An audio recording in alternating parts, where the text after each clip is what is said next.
Once again welcome back to retail trader hub YouTube channel అండి. నేను మీ friend రాజు. మరొక market update today video అయితే ముందు రావడం జరిగింది. వాట్ ఏ డే అండి. సో ఈరోజు వండర్ఫుల్ డే అనమాట. యాక్చువల్గా నిన్న నాకు వీడియో చేయడానికి అవ్వలేదు. నేను నిన్న కొంచెం పాజిటివ్గా మనం ఎక్స్పెక్ట్ చేసిన టార్గెట్ రీచ్ అవ్వడం జరిగింది. న్యూ లైఫ్ టైమ్ హై దగ్గరలో కొంచెం ప్రాఫిట్ బుకింగ్ నిన్న మనం విట్నెస్ చేసాం అనమాట అండి.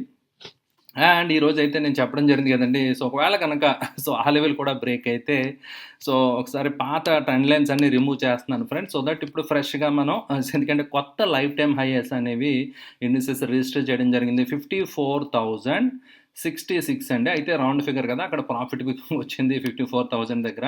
సో మళ్ళీ ఒక 200 పాయింట్స్ కిందకి రావడం అనేది మనం అబ్జర్వ్ చేయొచ్చు అనమాట అండి. సో ఓవరాల్గా 793 అనమాట అండి. రైట్. సో అంటే 53,800 అరౌండ్ లెవెల్స్ దగ్గర క్లోజ్ అయితే అవ్వడం జరిగిందనమాట అండి. సో ఇప్పుడు మార్కెట్ సినారియో ఏంటి, మార్కెట్ పరిస్థితి ఏంటంటే కనుక సో ఇప్పుడు మీరు క్లియర్గా అబ్జర్వ్ చేయొచ్చు అనమాట అండి. సో ఇది బ్రేక్ అయిన తర్వాత నేను నెక్స్ట్ టార్గెట్స్ చెప్తానని ముందే చెప్పడం జరిగింది కదండి. సో ఎందుకంటే we have to wait for confirmation కదా. సో ఇప్పుడు చూడొచ్చు అనమాట మీరు. ఇప్పుడు దాకా షార్ట్ టర్మ్ టైం ఫ్రేమ్లో 15-minute టైం ఫ్రేమ్లో మనం బ్రేక్అవుట్స్ లైక్ ఈ cup and handle pattern, invert handle ఇలాంటివన్నీ చూసాం కదా. సో ఇది డైలీ టైం ఫ్రేమ్లో ఇప్పుడు సో ప్యాటర్న్ ఫామ్ అయింది విత్ వండర్ఫుల్ వాల్యూమ్స్ తోటి. అయితే డైలీ టైం ఫ్రేమ్లో సో టార్గెట్స్ చూస్తే చాలా, ఎందుకంటే కొంతకాలంగా యాక్చువల్గా బ్యాంక్ నిఫ్టీ అండర్ పర్ఫామ్ చేస్తూ వచ్చింది, మీకు తెలుసు కదండి. సో నిఫ్టీ అనేది లైఫ్ టైం హైస్ చాలా మనం చూడడం జరిగింది. ప్రతిరోజు కొత్త లైఫ్ టైం హై లాగా ఫామ్ అవుతా రావడం జరిగింది కదండి. బట్ బ్యాంక్ నిఫ్టీ అనేది యాక్చువల్లీ ఇప్పుడు బ్రేక్అవుట్ అయ్యి ఓవర్ హెడ్ రెసిస్టెన్స్ ఏం లేదనమాట అండి. ఒకవేళ ఈ ఫ్లో కంటిన్యూ అయితే కనుక 56,000 లెవెల్ కూడా సో బ్యాంక్ నిఫ్టీలో చూసి ఛాన్స్ ఉందన్నమాట. ఏంటంటే రేపు సోమవారం వచ్చేస్తుందని నేను చెప్పట్లేదండి. సో అంటే దెర్ ఈజ్ ఎ లైక్లీహుడ్ అనమాట కమింగ్ డేస్లో స్లోగా ట్రెండ్ ఎస్టాబ్లిష్ అయితే కనుక సో కొంత కన్సాలిడేషన్ ఇంత కంటిన్యూ ట్రెండ్ వచ్చింది కాబట్టి కొంచెం రీట్రేస్ అయిన తర్వాత గ్రాడ్యువల్గా దెర్ ఈజ్ ఎ ఛాన్స్ అనమాట అండి. సో 56,000 ఇన్ ద కార్డ్స్ అనమాట అండి. సో ఆ లెవెల్స్ అయితే పాసిబిలిటీ ఉంది అండి. Towards end of the session కూడా మీరు చూడొచ్చు అనమాట అండి. లాస్ట్ హాఫ్ అన్ అవర్లో యాక్చువల్గా అది కొంచెం తగ్గిందిలే, ఓకే బాగానే ఉందని అనుకున్నాను అనమాట అండి. బట్ కానీ ఈ బ్రేక్అవుట్ లెవెల్ చూసారు కదా. సో మనం ఏదైతే ట్రెండ్ లైన్ డ్రా చేసుకున్నా ఆ బ్రేక్అవుట్ లెవెల్ దగ్గర నుంచి చూసారు కదా. Look at this. And technicals ఎంత బ్యూటిఫుల్గా వర్కౌట్ అవుతున్నాయో చూడొచ్చు అనమాట అండి. రైట్. ప్రీవియస్గా ఇది ఒక రెసిస్టెన్స్ అనమాట అండి. Now it is acting as a support. Right. So ఏదైతే 53,200 లెవెల్ ఉందో ఇప్పుడు అది ఒక బ్యాంక్ నిఫ్టీకి ఒక సపోర్ట్ కింద సో ఉండడం జరిగిందనమాట అండి. సో ఇంట్రాడేలో more than 700 points tremendous moves అనేవి మనం ఈరోజు విట్నెస్ చేయడం జరిగిందనమాట. యాక్చువల్గా ఇన్ఫ్యాక్ట్ ఐ డిడెంట్ ట్రేడ్ అనమాట అండి ఈరోజు యాక్చువల్గా. సో నేను నా సిఎఫ్పి ఎగ్జామ్ ఉంటే so I went out of station అనమాట. వండర్ఫుల్ మూవ్, యాక్చువల్గా మంచి మూవ్ క్యాప్చర్ చేయడం మిస్ అయిపోయాం అనమాట అండి. మంచి ట్రేడ్ మిస్ అయ్యాం ఖచ్చితంగా. బట్ ఎనీహౌ ఇట్ హ్యాపెన్స్ అండి. So no problem. మళ్ళీ మార్కెట్ మండే ఓపెన్ అవుతుంది కదా. Right. Nothing to worry. So opportunities మార్కెట్లో వస్తూనే ఉంటాయన్నమాట అండి. రైట్. సో ఓవరాల్గా ఒక మంచి స్ట్రాంగ్ క్లోజింగ్ కిందే మనం చేయాలన్నమాట. ఫైనల్గా ఇంట్రాడే ప్లేయర్స్ ఎగ్జిట్ అయిన చిన్న మూవ్ అనేది మనకు కనిపిస్తుంది కదా. సో ఓవరాల్గా స్ట్రాంగ్ షో అనమాట అండి. So bank Nifty and both Nifty కూడా కొత్త లైఫ్ టైం హైస్ రిజిస్టర్ చేయడం జరిగింది. ఏదైతే నేను inverted head and shoulder pattern అని చెప్తూ వచ్చానో అది బ్రేక్అవుట్ వచ్చింది. రైట్. సో అయితే అది బ్రేక్అవుట్ వచ్చిన తర్వాత సో యాక్చువల్గా ఇన్ఫ్యాక్ట్ బ్రేక్అవుట్ లెవెల్ దగ్గర నుంచి సో మన టార్గెట్స్ చూసుకుంటే కనుక సో 26,400 అండి. రైట్. అంటే ఇక్కడ నుంచి ఒక 800 పాయింట్స్ ఇంకా వెళ్తుందంటే ఛాన్సెస్ ఉన్నాయి యాజ్ పర్ టెక్నికల్స్. సో నా యాక్చువల్గా ప్రీవియస్గా మన సపోర్ట్ కింద మనం 24,800 లెవెల్ డ్రా చేసుకోవడం జరిగింది కదండి. ఇప్పుడు సపోర్ట్ షిఫ్ట్ అవుతుంది అనమాట. ఎవరైతే లాంగ్ బై వేస్తూ ఉన్నారో ఇప్పుడు సపోర్ట్ వచ్చి లైక్ 24,300 లెవెల్ ఇప్పుడు సపోర్ట్ కింద ఉండే ఛాన్స్ ఉంటుంది అనమాట అండి. సో ఆ విధంగా ఏంటంటే సపోర్ట్ అనేది పైకి షిఫ్ట్ అవుతూ ఉంటుంది. రైట్. సో ఎందుకంటే ఇక్కడ చూసారు కదా ఆటోమేటిక్గా చూసారా మన కింద చార్ట్ని బట్టి లాంగ్ టర్మ్ టైం ఫ్రేమ్లో మనం సపోర్ట్ డ్రా చేసుకున్నాం. బట్ కానీ shorter term time 15-minute time ఫ్రేమ్లో మీరు ఇక్కడ చూడొచ్చు అనమాట. ఇక్కడ చాలా స్ట్రాంగెస్ట్ అక్యుములేషన్ కన్సాలిడేషన్ జరిగిన లెవెల్ అనమాట అండి అది. అందువల్ల ఈ లెవెల్కి ఇంపార్టెన్స్ ఉంటుంది. 25,300 అనేది సో ఒక సపోర్ట్ కింద షార్ట్ టర్మ్కి నిఫ్టీకి ఉండడం జరుగుతుంది అనమాట అండి. అండ్ హై అనేది రైట్ ఇట్ కెన్ కంటిన్యూ అనమాట అండి. సో హై కూడా మనం ఆల్రెడీ డిస్కస్ చేసాం కదా. పొటెన్షియల్ టార్గెట్స్ అయితే చాలా ఆప్టిమిస్టిక్గా 26,300, 400 లెవెల్స్ దాకా వెళ్ళే ఛాన్సెస్ కనిపిస్తున్నాయి. అయితే ఆర్ఎస్ఐ డైవర్జెన్స్ అని చెప్పి మనం అనుకున్నాం కదా, బట్ అది ఫెయిల్ అయిపోయింది అనమాట. ఎందుకంటే RSI divergence it made new right new peak అనేది సో ఏదైతే డైవర్జెన్స్ లైన్ ఉందో డైవర్జెన్స్ లైన్ దాటి కొత్త పీక్ అనేది ఫామ్ అవ్వడం జరిగింది.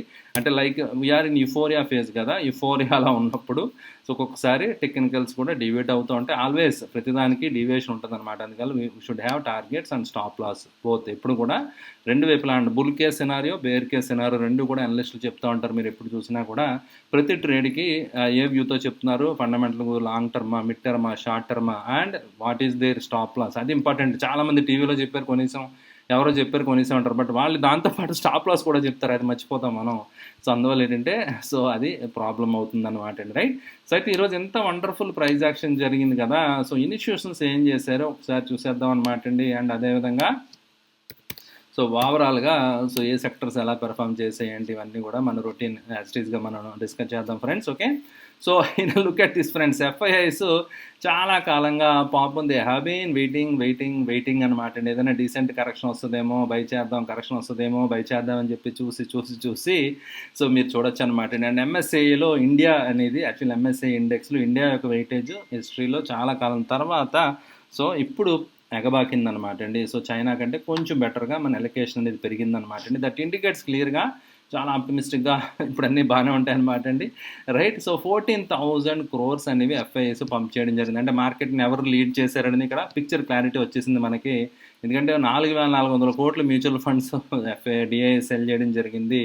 సో 14,000 కోట్లు బయింగ్ అనేది ఫారిన్ ఇన్వెస్టర్స్ చేశారన్నమాట అండి. సో బట్ ఫారిన్ ఇన్వెస్టర్స్ అంతా డిఫరెంట్గా ఉంటుంది అనమాట. ఇప్పుడు హైలో కొంటా ఉంటారు, బట్ కానీ లెటస్ ఇంకా హై ఎక్స్పెక్ట్ చేస్తున్నారా, అదర్వైజ్ వేరే ఏదైనా హెడ్జింగ్స్ తోటి చేస్తున్నారా అనేది we have to wait and see అనమాట అండి. బట్ కానీ ఫర్ టైం బీయింగ్ ఓవరాల్గా సో చాలా వండర్ఫుల్ బయింగ్ అనేది మనకు కనిపించింది అనమాట అండి. అయితే సెక్టర్స్ ఇవి డీటెయిల్స్ అన్నీ I have to do study అనమాట అండి. నేను ఇంకా స్టడీ చేయలేదు ఫ్రెండ్స్, ఎందుకంటే ఎగ్జామ్ రాసారు ఇప్పుడే రావడం జరిగింది, right. So health care, pharma ఇవన్నీ మనం ఆల్రెడీ అనుకున్నాం కదా. ఒక స్టాక్ ఒకటి నేను మొన్న తీసుకున్నాను అనమాట 3-4 days బ్యాక్. లైక్ 15-20% 3-4 daysలోనే నాకు రిటర్న్ వచ్చిందనమాట అండి ఒక స్టాక్లో. ఈ స్టాక్లో నేను ఎగ్జిట్ కూడా అయిపోవడం జరిగిందనమాట. ఇవాళ టార్గెట్ రీచ్ అయిపోయింది అనమాట అండి, రైట్. సో ఇలాగేంటంటే మనం బ్రేక్అవుట్ అనే మూమెంట్ మన స్టాక్స్లో ఇన్వెస్ట్మెంట్ చేయడం అనేది నా వే ఆఫ్ ఇన్వెస్టింగ్, నేను ఫాలో అయ్యే మెథడ్ అనమాట అండి. So rather keeping money idle. So అలాగేంటంటే లాంగ్ టర్మ్ ఇన్వెస్టర్ కింద ఉండిపోకుండా సో మొమెంటమ్ యాక్టివ్ ట్రేడింగ్ అనేది నా చాయిస్ ఆఫ్ ట్రేడ్ అనమాట అండి, right. Okay, and coming to sector analysis, right. ఈరోజు ఏ సెక్టర్స్ ధూమ్ధామ్ ఉన్నాయో చూద్దాం. రియాలిటీ, స్కై రాకెటింగ్ అనమాట అండి. So and consumers, right. Consumption index కూడా, రైట్. అంటే యాక్చువల్గా బుల్లిష్గా ఉన్నప్పుడు డిఫెన్సివ్స్ బాగా పెరుగుతున్నాయి, చూసారా. యాక్చువల్గా కన్జంప్షన్ రిలేటెడ్ అనేది మీకు తెలుసు కదా, అది చాలా డిఫెన్సివ్ అనమాట ఐటీ ఇవన్నీ కూడా. బట్ కానీ కన్జంప్షన్ పెరుగుతుంది, బట్ కానీ ఐటీ యాక్చువల్గా పెర్ఫామ్ చేయట్లేదు, రైట్. ఐటీ అనేది ఇంకా కొంచెం లెగాడికింది ఓవరాల్గా ఉండడం జరిగిందనమాట అండి. So value buying, bottom fishing ఎవరైనా చేయగలిగి లాంగ్ టర్మ్ అంటే సో కొన్ని సెక్టర్స్ మీరు స్టడీ చేయొచ్చు అనమాట అండి. లైక్ ఐటీ టర్న్ అరౌండ్ అవుతే కనుక సో మంచి రిటర్న్స్ అందులో మనకి పొటెన్షియల్ అయితే ఉంటుంది అనమాట అండి. ఆటో, మెటల్స్ అవన్నీ బాగా పెర్ఫామ్ చేసే. బట్ కానీ మీరు చూడండి mid cap space and small cap స్పేస్లో కూడా ఓకే సో బాగానే ఉందన్నమాట అండి. పెర్ఫామ్ చేయలేదేమో అనుకున్నాం, బట్ కానీ ఓవరాల్గా అన్ని సెక్టర్ ఇండిసెస్ గ్రీన్లోనే క్లోజ్ అయినాయి అనమాట అండి. So which is a good sign except PSU bank అనమాట అండి. పిఎస్యూ బ్యాంక్ సంబంధించి కన్సర్న్ ఏదో ఉందన్నమాట అండి. అందువల్ల దే ఆర్ ట్రాకింగ్ యాక్చువల్గా బ్యాంక్ నిఫ్టీని పిఎస్యూ బ్యాంక్స్ అండ్ దానికి తోడు ప్రైవేట్ బ్యాంక్ హెవీ వెయిట్ మీకు తెలుసు కదా, అది కూడా దాని రెండు మెర్జర్ తర్వాత, రైట్. హౌసింగ్ లిమిటెడ్ది అండ్ బ్యాంక్ మెర్జర్ తర్వాత it is taking its time అనమాట అండి. బట్ నౌ సో అవన్నీ అయిన తర్వాత కొత్త లెగ్ ఆఫ్ ర్యాలీ వస్తుందేమో ఆ స్టాక్స్లో చూడాలన్నమాట. నా స్టాక్లో కనుక ర్యాలీ వస్తే బ్యాంక్ నిఫ్టీ ఇందాక ఏదైతే నేను లెవెల్స్ చెప్పానో అవి చాలా సునాయాసంగా బ్యాంక్ నిఫ్టీ సాధించడం అనేది జరుగుతుంది అనమాట, రైట్. సో అయితే ఓవరాల్గా మార్కెట్ బాగుంది, అంత బాగుంది. విక్స్ కూడా స్లైట్గా పెరిగింది, అంటే కాల్ సైడ్ ఎక్కువ బయింగ్ జరిగినా కూడా విక్స్ పెరుగుద్ది అనమాట అండి. సో మీరు ఎప్పుడు ఒకటి అబ్జర్వ్ చేయండి, విక్స్ అంటే ఓన్లీ ప్యానిక్ అనే కాదు, అగ్రెసివ్ లైక్ బయింగ్ ఎక్కువగా అవుతున్నప్పుడు, సెల్లర్ కొంచెం ఎక్కువ ప్రీమియం డిమాండ్ చేస్తున్నప్పుడు, బయ్యర్ ఎంతైనా రెడీ అవుతున్నప్పుడు విక్స్ పెరుగుద్ది అనమాట అండి. వెదర్ కాల్ అవ్వచ్చు, పుట్ అయినా అవ్వచ్చు. అయితే జనరల్గా ప్యానిక్ అనేది సినార్ అనేది సెల్లింగ్ సైడ్ ఉంటుంది కాబట్టి మనం బేరిష్ కేసులో ఎక్కువగా దాన్ని చూస్తూ ఉంటారు అనమాట అండి. విక్స్ పెరిగితే కొంచెం కాషన్గా ఉన్నారని జనరల్గా కన్సిడర్ చేస్తారన్నమాట. బట్ కానీ విత్ ఇన్ ద రేంజ్ అనేది మనం క్లియర్గా అబ్జర్వ్ చేయొచ్చు. అయితే look at this Europe index యాక్చువల్గా నిన్న చాలా జోష్ ఉన్నాయన్నమాట అండి. ఆ మార్కెట్స్ మన మార్కెట్స్ నిన్న అంత లేవు కదా, ఈరోజు ఆ జోష్ అయితే కంటిన్యూ అయింది. నిన్న మొన్న కూడా ఆ మార్కెట్స్ బాగా పెర్ఫామ్ చేసాయి అనమాట అండి. అయితే ఈరోజు మీరు చూడొచ్చు అనమాట, లైక్ డాక్స్ అనేది కొంచెం ప్రాఫిట్ బుకింగ్ కనిపిస్తుంది అనమాట. అయితే నిన్న యూఎస్ మార్కెట్స్ చాలా వండర్ఫుల్గా పెరగడం జరిగిందనమాట అండి. సో ఎక్స్ట్రాడినరీగా 2%, 1%, 1.5 ఆ రేంజ్లో. సో ఎస్ఎన్పి ఇవన్నీ కూడా మీరు చూడొచ్చు అనమాట అండి. సో మంచి ర్యాలీ అనేది నిన్న ఫ్రైడే మనం విట్నెస్ చేయడం జరిగింది కదా, రైట్. అండ్ అన్నీ కూడా కొత్త లైఫ్ టైం హైస్. ఇక్కడ కూడా invert head and shoulder pattern formation అవ్వచ్చు అని ముందే నేను డ్రా చేయడం జరిగింది. Look at this friends, right. So ఒక ముందే మనం ఇక్కడ ట్రెండ్ లైన్ ఒకటి ఒక వారం రోజుల ముందే మనం డ్రా చేసుకోవడం జరిగింది కదా.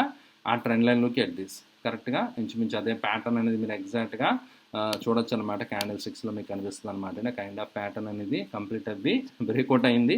అయితే దానికి కంటిన్యూషన్ ఇంకా రావాలన్నమాట అండి ఫ్రెండ్స్, రైట్. సో ఓవరాల్గా అంతా బుల్లిష్, ఎవ్రీథింగ్ అంతా మంచిదే, అంతా అందరం మంచివాళ్ళు, అంతా బాగుంది, మార్కెట్ ఏం ఇబ్బంది లేదన్నట్టుగా ఉందన్నమాట అండి. సో ఇలా ఎంతకాలం ఉంటుందో చూద్దాం. బట్ కానీ stick to your individual stop losses, stick to your individual targets అనమాట. యాక్చువల్గా నిన్న మార్కెట్ అయితే కొంచెం నాకు వర్రీ అనిపించింది అనమాట అండి. మార్కెట్ చాలా పాజిటివ్గా ఉంది నిన్న కూడా, నిఫ్టీ బాగానే హోల్డ్ అయింది కదా. బట్ కానీ చాలా స్టాక్స్లో ఎస్పెషల్లీ నిన్న నిఫ్టీ పెద్ద పెరగలేదు కానీ బ్యాంక్ నిఫ్టీ చాలా బాగా పెరిగింది. సో మీరు అబ్జర్వ్ చేస్తే కనుక స్టాక్స్ మాత్రం చాలా సెల్లింగ్ ప్రెజర్ వచ్చిందండి నిన్న. మార్కెట్ అంతా బాగానే ఉన్నట్టు ఓకే అన్నట్టు ఉంది కానీ స్టాక్స్లో చాలా సెల్లింగ్ ప్రెజర్ నిన్న విట్నెస్ చేశాను అనమాట అండి. అంటే స్లోగా హెవీ వెయిట్స్ బ్లూ చిప్ కొనుక్కుంటా మిడ్ క్యాప్ స్మాల్ క్యాప్లో ప్రాఫిట్ బుకింగ్ జరుగుతుందా అనేది కొంచెం దృష్టి పెట్టాల్సిన అవసరం ఉందన్నమాట అండి. ఎందుకంటే అవి చాలా రన్అప్ వచ్చాయి. మన ఉమారెడ్డి గారు కూడా అడిగారు కదా. సో అంటే like mid and small caps ఏంటి పెద్ద పెరగట్లేదంటే ఇప్పుడు బెటర్ వాల్యుయేషన్స్ ఏమున్నాయి, ఆల్రెడీ చాలా రన్అప్ వచ్చాయి. ఆల్రెడీ మనం వీ హ్యావ్ బిన్ డిస్కసింగ్ కదా, రేషియో గురించి కూడా నేను డిస్కస్ చేస్తూ వస్తున్నాను కదా. ఆ రేషియో కూల్ అవ్వాలంటే either Nifty has to go up or small cap has to come down, right. So already small caps mid caps చాలా బాగా పెరిగాయి కాబట్టి సో అదర్ ఆప్షన్ ఏముందంటే నిఫ్టీ స్టాక్స్ పైకి పెరగడం, సో అనేది నిఫ్టీ పెరగడం అనేది. అండ్ నిఫ్టీ వాల్యుయేషన్ స్టాక్స్ రీజనబుల్గా ఉంటే కనుక so blue chip stocks quality stocks కాబట్టి ఇన్స్టిట్యూషన్స్ అందులోనే ఎక్కువగా ఇన్వెస్ట్ చేయడానికి ప్రిఫరెన్స్ చేయడం అనేది ఎప్పుడు జరుగుతూ ఉండేదే, రైట్. ఓకే అండి.